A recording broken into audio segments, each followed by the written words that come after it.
But in terms of skills, what if you're trying to coach an SDR, say, for example, and they just don't listen or they don't apply what you're saying, and it's weeks on weeks, and they still don't apply what you're saying? How can you help that person? Attitude is very important in sales. You can teach people new skills, but you can't give somebody a good attitude. That has to come from the other person. And it's more challenging. Right. And whenever someone does behave like that, the smartest thing to do is ask them, okay, what are your goals? Not what are your KPIs? What are your goals in life outside of this job? And for some people, it depends on their age, of course. If they're in their 20s, which many SDRs and salespeople are, it's going on holidays. It's having nice clothes, having enough money for beer or alcohol, having enough money to go out and have fun. For some people, it's more serious. It's about savings. It's about having enough money to buy a car or get a deposit for an apartment, especially the big cities. That's a big deal for them. And you say to them, okay, so your goal is to, let's say, if you're in a big city, is to get a car, maybe get a deposit for an apartment, a 1 or 2 bedroom apartment if you're lucky. And you say, okay, so what do you have to do to get that? Okay, you have to get X number of meetings. Okay, so to get X number of meetings, what do you have to do? You almost like work backwards from the goal. So what do you have to do to get X number of meetings? Okay, you have to have this successful number of conversions. Okay, so how are you going to get those number of conversions? Okay, you have to do this much outreach. Okay, but to have that successful outreach, how much knowledge do you have to have? And you have to ask it almost like questions because you want the answers to come from them. If the answers come from the other person, it makes a huge difference. If you tell people what to do, 20, 30% of the time they'll listen. But if you get somebody to come up with the answer themselves, all of a sudden they're like 70 to 80% more likely to take action. And then after the coaching call, I always say to somebody, okay, send me your takeaways, send me your action points from this session on email.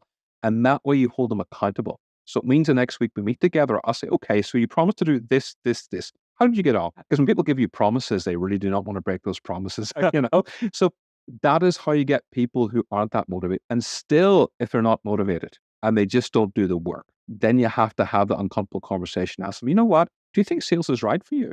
Because there have been people I've had this conversation with who just didn't want to do sales, but they did it because they had a few financial issues and they wanted to get out of debt, or they wanted to make a quick buck, for lack of a better word, or God forbid, they watched The Wolf of Wall Street too many times. Unrealistic expectation of what sales was.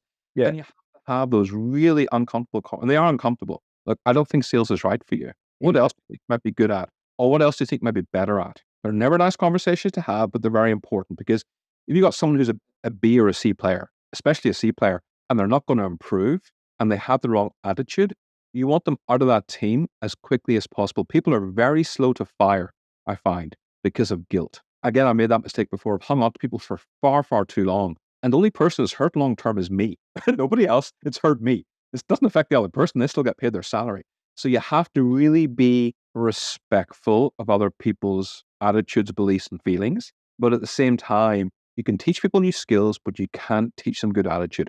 That has to come from them. Yeah, that makes sense, Niraj. Do you think this is an issue upstream where hiring is done in the wrong way, or they're not hiring the right people in the first place? A lot of people, you have to understand nowadays, especially when it comes to job interviews. And again, I sit in a lot of final job interviews with business owners I work with. They often ask me to, and I take that as a great honor they ask me to. Most answers people give can be found on Google. So it's very easy to have an interview with somebody, and you can ask them all the questions in the world, and they can give you all the answers they want because they can find it on Google. So what I always do to make things different is I always say, okay, tell me about the last thing you learned. Because you can tell a lot about people by how they learn and grow and develop. And the second thing I ask them is, okay, so this suit, it's finely tailored. I love good suits, and a good business suit is £700. You're a tailor, you're a clothes shop.